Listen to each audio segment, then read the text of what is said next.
इंद्र को मेरे प्रभु ने आश्वस्त किया, मेरे गोविंद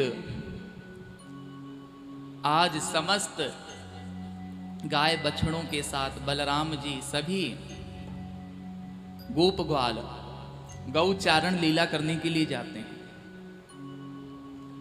महाराज आज मेरे कन्हैया को भूख लगने लगी। एक वट वृक्ष के नीचे कन्हैया जाकर बैठ गए और एक ग्वाले से कहा कि तुम सब इकट्ठे होकर पास में ही यज्ञ करने वाले ब्राह्मण रहते हैं, उनके घर जाओ और घर जाकर कुछ खाने को लेकर आ जाओ। कन्हैया का आदेश, बाल गोपाल मंडली गई। महाराज कुछ ब्राह्मण वहां यज्ञ कर रहे थे। ब्राह्मणों से जाकर कहा, प्रभु यशोदा नंदन आए हैं, बलराम जी आए हैं, उनको भूख लग रही है और हमको भी लग रही है, कुछ खाने को मिलेगा। लेकिन वो यज्ञ करने में इतने व्यस्त थे कि उन्होंने एक भी उत्तर नहीं दिया। और हे भूमि देवः शृणुत कृष्णस्यादेशकारिणा प्राप्ताञ्जानीत भद्रं वो गोपानां नो रामनोदितः।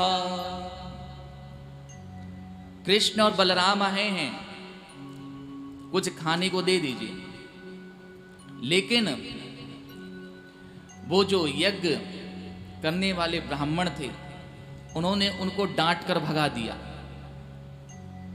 कहा कि जाने कहां से आ जाते हैं, बिना मतलब हमको यज्ञ करने में विघ्न उत्पन्न करते हैं, परेशान करते हैं। क्रोध में भरकर उनको डांट दिया और वहां से भगा दिया। वो गोप ग्वाल वापस आए कन्हैया के पास। कन्हैया ने पूछा, क्यों भैया कछु लाए खावे को? हाँ लाए हैं ना, अंगार लाए, खाओगे? उन ब्राह्मणों ने तो हमको डांट कर भगा दिया कि हमारे पास कुछ नहीं है, जाओ यहां से। किन ब्राह्मणों पे गए थे तुम, जिनके पास आपने भेजा था? महाराज मैंने क्या कहा था, घर जाना। तुम यज्ञ मंडप पर क्यों गए? पिताओं से ज्यादा माताओं का हृदय कोमल होता है। तुमको माताओं के पास जाना चाहिए था। मैंने घर जाने को कहा था। घर मतलब जहां पर गृहिणी निवास करती हो। ना ग्रह ग्रह मृत्याहु गृहिणी गृहमुच्यते। घर को ही गृहिणी कहते हैं, और जिस घर में गृहिणी नहीं उस घर का कोई अस्तित्व नहीं। महाराज वहां जाना चाहिए था। सो कन्हैया के आदेश से आज पुनः गोप ग्वाल गए और जाकर माताओं से प्रार्थना करी कि कृष्ण बलराम आए हैं, कुछ प्रसादी मांग रहे हैं, आप लोग देंगे? गदगद हो गई गोविंद के नाम को सुनकर। मन रूपी मयूर नृत्य करने लगा। आनंद का पारावार नहीं रहा महाराज देवियों का। कहते हैं बस आप 10 मिनट बैठिए, हम प्रसाद बनाती हैं। दिव्य प्रसाद बनाया। प्रसाद बनाने के पश्चात कहा कि यदि आपका विचार हो तो हम भी आपके संग चलें, गोविंद के दर्शन हो जाएंगे। पति की आज्ञा के बिगड़ जाए तो जाए कैसे? सो महाराज इतना लंबा घूंघट आगे कर लिया कि पहचान ही नहीं पाएंगे कि कौन है। और आज मेरे गोविंद के दर्शन के लिए माताएं जा रही है।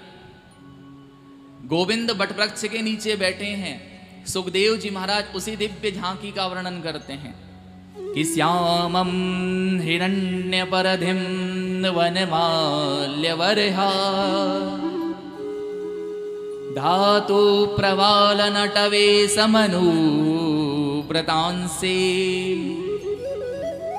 वन्यस्तहस्तमितरेण धुनानमब्जम् कर्णोतपालकपोलमुखाब्जहासम्। श्याम वर्ण की दिव्य अंग कांति है प्रभु की, वनमाला गले में धारण कर रखे हैं। धातु प्रवाल नटवेश मनुव्रतांसे, धातुओं में श्रेष्ठ स्वर्ण उससे भी ज्यादा चमक रहे हैं मेरे गोविंद, मन को आकृष्ट कर रहे हैं। महाराज मंद मंद मुस्कुरा रहे हैं।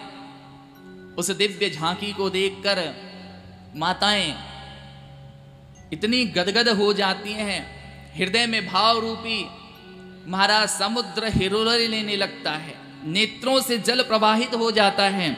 गोविंद भी एक मिनट नहीं लगाते और बाहु फैलाकर उनका स्वागत करते हैं। स्वागतम वो महाभाग आस्यताम करवाम किम, आपका स्वागत है, पधारिए। बड़ी आनंद की अनुभूति हुई, गोविंद हमको बुला रहे हैं। माताएं गोविंद के समक्ष पहुंचती हैं और गोविंद प्रसाद ग्रहण करते हैं। माता जी कहती हैं यदि आपका विचार हो तो मेरी गोदी में बैठ जाइए, मैं अपने हाथ से प्रसाद खिलाती हूं। बड़ी भावना प्रकट होती है, नेत्र सजल हो जाते हैं। महाराज प्रेमाश्रुओं से गोविंद के केस भिगो देती हैं माताएं। एक विचार मन में ये आता है, अब किस बहाने से हम यहां से लौट के जाएं? हम परमपिता की शरण में हैं और यदि यहां से लौट कर जाती हैं, क्या पता पतिदेव हमारे स्वीकार करें कि नहीं करें, क्योंकि बिगर बताए आई हैं। स्वीकारेंगे कि नहीं स्वीकारेंगे कोई कंफर्म नहीं। सो महाराज गोविंद कहते हैं देवियों, आपके मन में जो प्रश्न उद्वेलित हो रहा है, आपको बिल्कुल सोचने की जरूरत नहीं है। सुखदेव जी कहते हैं जा पर कृपा राम की होई, ता पर कृपा करें सब कोई। महाराज माताएं गोविंद को प्रसाद ग्रहण कराकर अपनी कुटिया की तरफ प्रस्थान करती हैं। मार्ग में उनके पति मिल जाते हैं और जैसे ही अपनी धर्म पत्नियों के मुखारविंद को देखते हैं, तुरंत उनके चरणों में गिर पड़ते हैं, नमन करते हैं। क्या मतलब? कहते हैं हमें इतने वर्ष हो गए यज्ञ अनुष्ठान करते, तपस्या करते, माला जपते, लाखों मंत्रों की माला जप ली, लेकिन आज तक गोविंद ने दर्शन नहीं दिए। और आप इतनी भाग्यशाली हैं, गोविंद स्वयं आपको पुकारते हैं। हम आपके चरणों में नमन करते हैं। तुरंत पतिदेव को खड़े कर कर धर्म पत्नियां उनके चरणों में नमन करती हैं। ये तो आपका भजन का प्रताप है। आपने हमको पत्नी रूप में स्वीकार किया और आपका भजन इतना प्रबल हो गया कि प्रभु आपके माध्यम से हमने गोपाल के दर्शन कर लिए। विचारधारा दो होती है, एक अच्छी एक बुरी। ग्रहण करने की बुद्धि हमारे अंदर होनी चाहिए, विवेक हमारे अंदर होना चाहिए।